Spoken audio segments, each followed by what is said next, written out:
Hello, art teacher here with you again, still talking about cross-hatching. This is part 2 of the cross-hatching series with color pencil.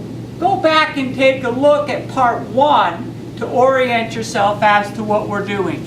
The overall project we're working on looks like that right there, okay? So that's an example of the project, and before you do that, you're going to have to do a color wheel and color mixing with color pencil on with cross-hatching. Now, before we do any of that with color, I want to do one video just on how to cross-hatch.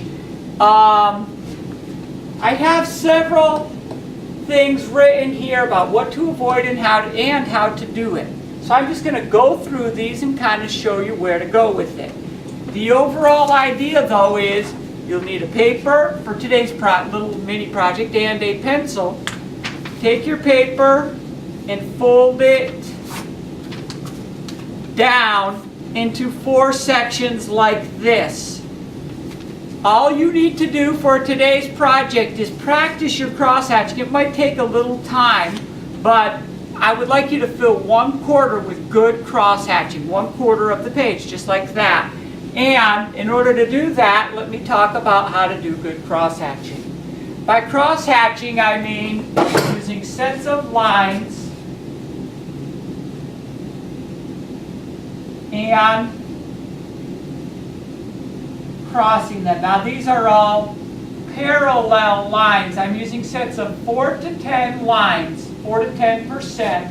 They are parallel lines, and for our purposes on this paper, lines as long as your thumbnail. So you're going to look at your thumbnail more or less as long as your thumbnail. Now, if you have a very long thumbnail or a very short thumbnail, of course you can adjust that.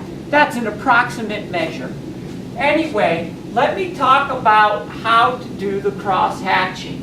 Here I have 5 lines, so yes, that is between 4 to 10 lines. They are parallel, parallel meaning right next to each other, like this, and if you extended them both on forever, they would never crisscross, parallel. And then I'm making them larger here in order to give you an example, but you know how to do it on here as long as your thumbnail. So this fits all of those criteria. So the first thing I need you to do is practice just making a set of lines. Make between 4 to 10 lines, and here I have 6. Make them relatively close together, and let me show you what that should look like on your paper.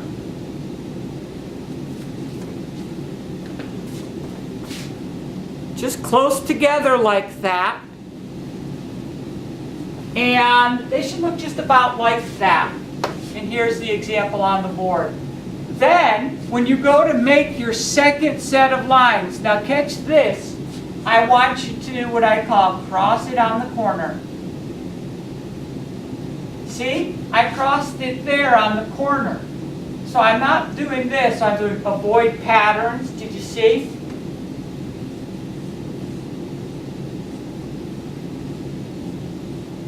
That's a pattern. Don't do it like that. Cross it on the corner like that. That's yucky. That's a no-no right there. Don't do it like that. Instead, cross it on the corner. So, what that looks like on your little paper is this.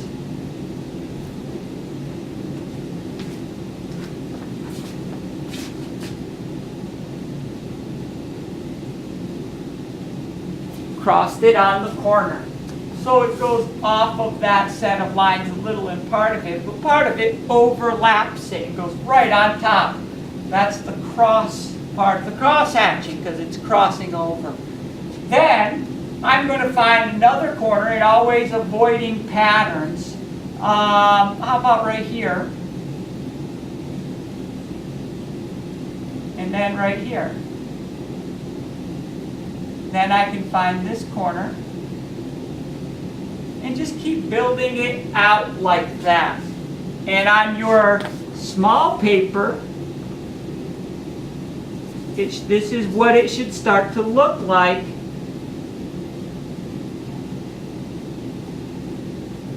as you build it out. Try not to do little patches of it. Try to make it one grouping that builds out from itself. So what I'm doing there is using those sets of lines, avoiding patterns, trying to cross them on the corner, as I said there, as I showed here. And then just keep adding more and more to it, and that's basically what we're trying to do. Now, I want to spend a little bit of time on what to avoid. So avoid patterns, and the most common pattern would be just one like that. Don't just make some vertical, some horizontal, and have them creating a bunch of squares like that. No, no, no. That's a bad pattern that you want to avoid. You want to avoid patterns because you don't want to draw the viewer's attention to the pattern. You want it to be a mechanism by which you can mix colors. And that's the point of it, not to create a pattern. When people look for patterns, that's the way the human brain is. Now, let me talk more about what to avoid. So this is yes, and now I'm going to show you what not to do. Don't do this type of stuff.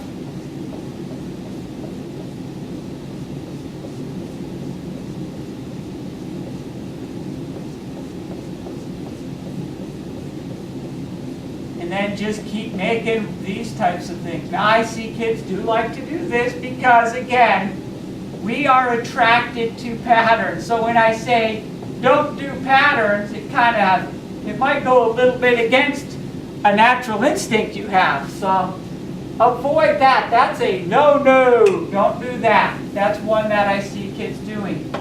Avoid the real long lines, although sometimes you see some cross-hatching that uses long lines in some artwork. For our purposes, with this color pencil cross-hatching, it's not going to be appropriate. By the way, you want to see some good cross-hatching? That guy, Brad Holland. If you look him up, he's got that book, Human Scandal. He's an illustrator. You know, it's not quite fine art, but it is good at cross-hatching in his work. You could go to Google Images, and they might have some of his books from that Human Scandal book that he put out of his illustrations. So, that'll give you an idea if you want to see cross-hatching in action. He does it with pen and ink, not color pencil, though. Usually cross-hatching is with pen and ink. This is a little different to do it with the color pencil. Anyway, what I need you to do, by way of quick review here, get a paper, fold it down like this, fill an entire side with cross-hatching, and just use a very sharp pencil, right? That's what we're doing. When you do your cross-hatching, have 4 to 10 lines per set of lines. Make sure your lines are parallel, running next to each other. The line should be as long as your thumbnail. So don't make them super long. Avoid patterns and avoid long lines. Now, I'm going to do a little bit more up here on the board just to be clear with it. The only difference from what I'm doing on the board to what you're doing on your paper is I'm making them longer because it's up here on the board. So let's look. There I have, 6 lines. They're all parallel. Now I'm going to cross it on the corner, as I say. Okay, here's a corner. There we go. That's a real good start. That's 2 sets. Now I'm going to do a 3rd set and avoid patterns. So let's try that. There's another set. Now cross it on this corner. And I'm going to keep building it out. I'll try to avoid doing a little bit here, then a little over here, and then a little over here type of stuff. That's not what we're doing. That's not what we're doing. No. Instead, just work on this one patch and make it grow bigger. That's how I would suggest you do it. It sounds like I'm micromanaging the way you do it, but if you follow what I'm saying, it'll turn out looking good. And again, that's an example of using the type of cross-hatching I'm talking about with color pencils. And you'll see I'm not using the patterns. All I'm doing is going over with a variety of colors using the same technique I have here, filling in and coloring in that way. Makes it look good. Gives it a shimmering look. It's worth the effort if you want to make something look good, right? So, 4 to 10 lines per set, parallel lines as long as your thumbnail. Avoid patterns and avoid long lines. Cross them on the corner as you put your sets of lines. Fill a paper that big with good cross-hatching. Normally in a classroom I would walk around and check that every student could make a set of lines that are parallel first. Okay, I would check that they could do that. Then I would check that they could cross it on the corner. Then I would check that they could make that grow out without making it be patches of lines. Okay, so you got to watch yourself. Since I'm not there with you, you've got to watch yourself how you're doing it. So we're not using color yet. Right now, before you do anything with color, do a quarter page full of good cross-hatching. If you feel you need more practice, do another quarter page or do a whole page. Won't hurt you. Just once you get going at it, here's the secret to it. And this is true of a lot of art activities.